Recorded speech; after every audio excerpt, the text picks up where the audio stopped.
बेटियां। सरिता के घर में 3 बेटियां थी। 2 नौकरी करती तो एक पढ़ाई। अरे दवाई खत्म हो रही है, कोई है जो लेकर आएगा? तभी बड़ी बेटी रिया आ जाती है। हाँ पापा, ये रही आपकी दवाई। अभी खत्म होने में वैसे 2 दिन बाकी है। 2 दिन पहले ना बोले तो कौन सुनेगा? चिल्लाना तो पहले से पड़ता है ना कि सामान खत्म है। अच्छा जल्दी से छोटी चाय बना दे दीदी के लिए। जी माँ। और हाँ, पकोड़े तल लेना, बारिश का मौसम है, मजा आ जाएगा। मैं बाजार से आलू ले आती हूँ माँ, खत्म हो रहे हैं। घर का सारा काम बिल्कुल परफेक्ट चल रहा था। दोनों बेटियां पढ़ाई के बाद नौकरी कर रही थी और छोटी पढ़ाई।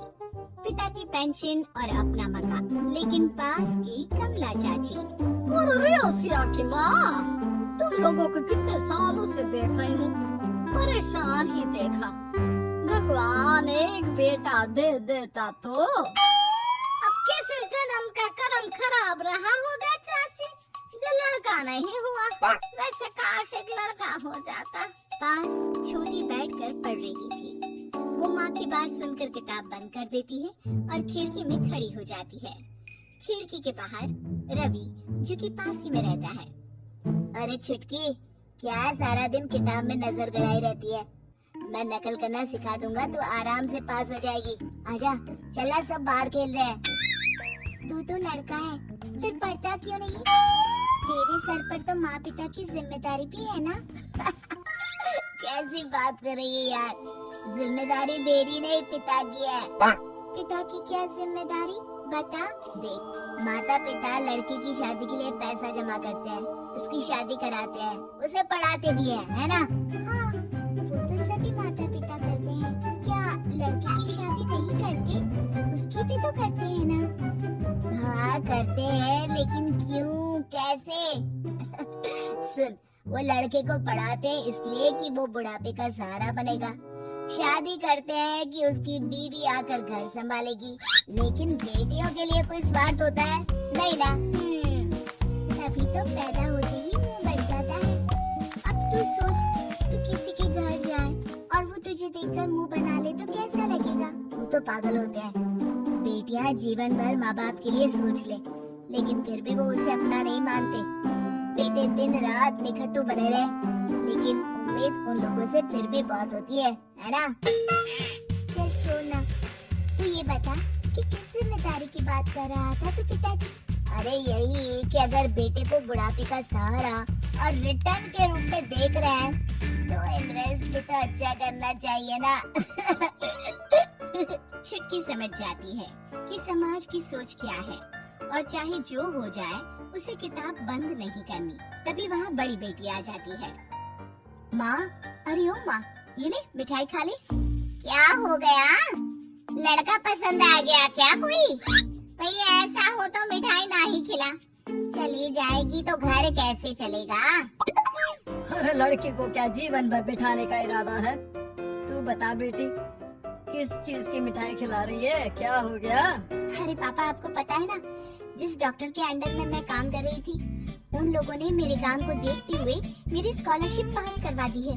अब अस्पताल में ही क्लास चला करेगी, आगे की पढ़ाई भी और पैसे की कमाई भी। ये तो अच्छी बात है। तो पढ़ जाएगी तो छोटे को भी अपनी राह लगा लेना। बाकी मछली तो वैसे ही ऑलराउंडर है। तीनों बेटियों के बाद भी उन लोगों के घर किसी चीज की कमी नहीं थी। पापा ये लीजिए कार की चाबी, मैंने आपके लिए कार ली है। अब आप कहीं भी जाए तो अपनी कार से जाइएगा। अरे क्या जरूरत थी?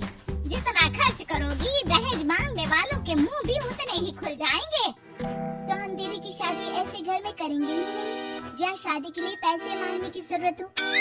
अरे जो खुद खड़ा नहीं होगा वो हम लोगों के कंधे में क्यों शादी करेगा? क्यों पापा? अरे शादी में तो दहेज मैंने भी लिया था, तो क्या मैं तेरी माँ के कंधे पर हूँ? खुद की पेंशन है, बेटियाँ कमा रही है, मजे हैं। बस एक मलाल है कि बेटा नहीं हुआ। पापा, जब आपने बोला कि मजे हैं, मैं तभी समझ गई थी कि अगली लाइन में आप यही बोलेंगे कि मलाल है। कोई बात नहीं पापा, फिलहाल आप ये कार लेकर घुमाओ। माँ तुम भी जाओ पापा के साथ। दोनों पति पत्नी बेटी की दी गई गिफ्ट कार में बैठकर घूमने निकल रहे थे कि पड़ोसी बोल पड़ता है। अरे भाई साहब नहीं कर, यहाँ तो साइकिल भी बेचने की नौबत है। नजर ना लगाइए भाई साहब, जीवन में कार का सपना पूरा होना हम लोगों के लिए तो बहुत बड़ी बात है। हाँ हाँ, लाखों की कार हम हजारों की कमाई वालों के लिए कहाँ मुमकिन थे, ऊपर से तब जब कोई बेटा भी नहीं है। वैसे भाई साहब आपकी साइकिल बिक क्यों रही है? भगवान की दुआ से तो आपके 4 लड़के हैं। हाँ हाँ, आपको तो हेलीकॉप्टर से घूमना चाहिए। और खाक हेलीकॉप्टर भाई साहब, अब क्या छुपाना, 2 लड़के तो कुछ कमाते ही नहीं, सारा दिन टीवी मोबाइल में लगे रहते हैं। और बड़े 2 जो किसी तरह जिम्मेदार बने भी हैं, बहू के कहने पर 1 पैसा हम लोगों को नहीं देते, ना इज्जत है ना मान सम्मान। हाँ भाई साहब, भाभी बता रही थी, बहू के होते हुए भी नौकरानी की तरह सारा दिन लगी रहती है घर के कामों में।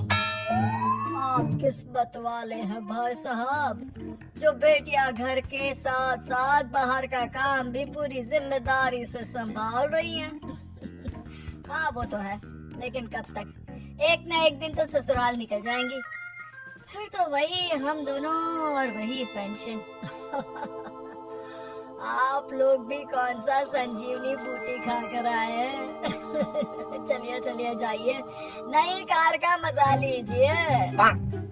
अच्छा ऐसा करते हैं, मेरी बहन के घर चलते हैं, काफी वक्त हो गया है मिले। दोनों बहन के घर जाते हैं, जहाँ उसकी बहन और उसका पति बैठकर चाय पी रहे होते हैं। अरे भाई भाभी, आज रास्ता कैसे भूल गए आप लोग? अरे हम तो फिर भी भूल गए, तुम तो कभी नहीं आते हमारे घर। अरे कोई आने का साधन भी नहीं है ना, अब बस से आना हम लोगों के बस की बात तो रही नहीं भाई। अरे दे 2 कार थी आप लोगों की, कहाँ गई? भाभी वो तो जिसकी थी वो ले गया। मतलब? 2 बेटे हम दोनों से अलग हो गए हैं, अपनी कार ले गए, अब हम दोनों अकेले, खुद बनाना खुद खाना।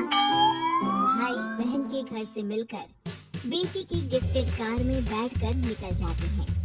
काश हम लोगों को भी लड़का हो जाता।